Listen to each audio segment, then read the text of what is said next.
Voici la présentation du Yaesu FTM 150 ASP.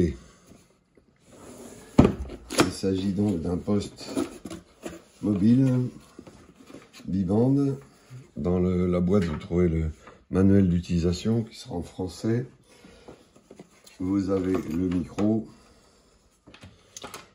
avec les touches les TMF et les touches fonction, la visserie habituelle, le support micro, fusible de rechange. Le poste par lui-même, le voici. Il est fourni sur un système de support qui se défait très rapidement, comme ça en un clips, voilà, et qui permet de le fixer sur le dessus ou sur le dessous très rapidement sur le véhicule ou à domicile. Voilà, donc le poste se branche avec un cordon qui est fourni également, un cordon de bonne dimension pour l'alimentation en 12 volts avec fusible 15 ampères parce que c'est le maximum que l'appareil peut consommer. Donc l'appareil, le voici, éteint. La façade est détachable ici très rapidement avec un clip sur le côté et la façade se détache, voilà, et il y a un câble de liaison RJ45 entre la façade et le corps du poste. Le micro peut se brancher soit directement sur le corps du poste, soit il peut se brancher aussi sur la façade elle-même, sur le côté ici. Ce qui est bien pratique. La façade intègre un haut-parleur en dessous, ici, et il y a aussi un haut-parleur sur le corps du poste. Donc il y a un double système de haut-parleurs. C'est un poste bibande, donc VHF-UHF, mais qui également donc a un double système de réception. Donc il est totalement full duplex. On peut recevoir les deux bandes simultanément. Donc là, je branche une petite antenne fictive pour le cas où on passera en émission. À l'arrière, vous trouvez un système de ventilation maintenant assez classique chez Yaesu avec un tunnel de refroidissement ici, un petit ventilateur, la prise data et la prise de haut-parleur extérieur. La prise d'antenne est une prise PL259 classique. Voilà, le micro, ben là, on va le brancher en l'occurrence sur le côté de la façade, ici. Voilà.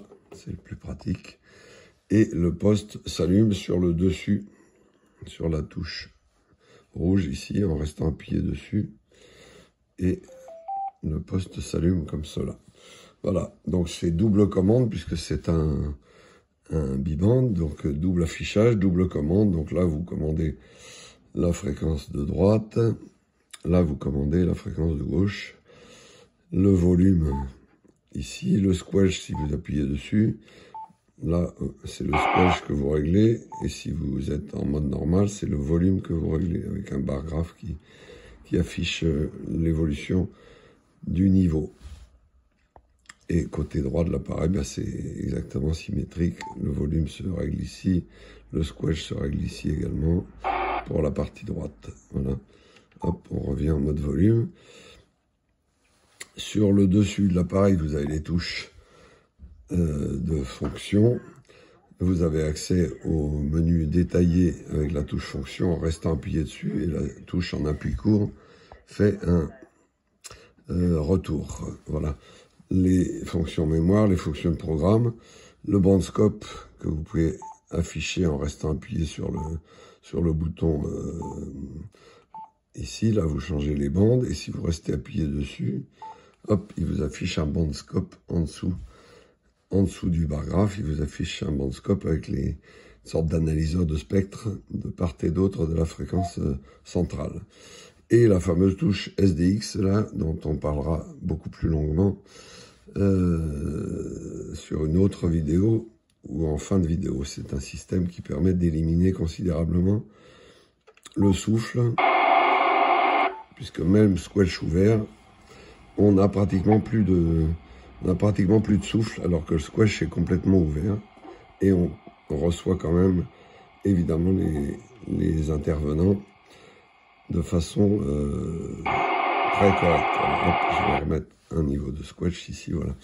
Donc en appuyant sur la touche F ici, vous avez accès à une quarantaine de menus, évidemment, qui comprend l'éclairage, le S-mètre, la puissance d'émission, le niveau du micro, le niveau du Vox, bref, la largeur de bande wide narrow, etc. Vous pouvez paramétrer l'affichage dans une autre couleur, plus ou moins clair, etc. Voilà, il y a tous les menus habituels qu'on défile ici. Quand on veut changer un menu, eh bien, on appuie dessus et on choisit ici la valeur que l'on veut. Voilà. Et après, quand on veut ressortir, on appuie sur la touche F. Voilà, vous pouvez commander le haut-parleur de devant, le haut-parleur de derrière, ce qui permet d'avoir le son qui sort directement de la façade. Donc même si le corps est déporté, ça vous permet d'avoir quand même le son sans besoin de brancher une rallonge ou un haut-parleur extérieur. C'est un poste qui sort 50 watts en VHF et en UHF, et qui est évidemment réglable en puissance, soit directement sur le micro. Vous avez des touches fonctions sur le micro qui vous permettent directement de régler des fonctionnalités. Ça permet de passer directement en émission sur la touche P1. Vous pouvez passer en émission sur la fréquence secondaire, et avec la touche classique, vous passez en émission sur la bande principale, et P1, vous passez en émission sur la bande secondaire. Vous n'êtes pas obligé de basculer de bande pour faire une émission ponctuelle sur l'autre bande. Voilà, vous avez la possibilité de muter le haut-parleur très rapidement ici, et évidemment les fonctions des TMF sur le micro sont disponibles.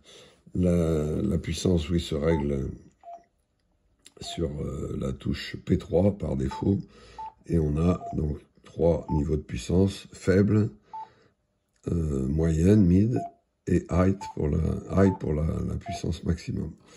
Voilà, donc full duplex, double récepteur simultané, que ce soit en V ou en U, on peut être sur l'une bande ou sur l'autre, et il fait également cross-band répéteur si on veut l'utiliser en relais transpondeur, on va dire. Voilà.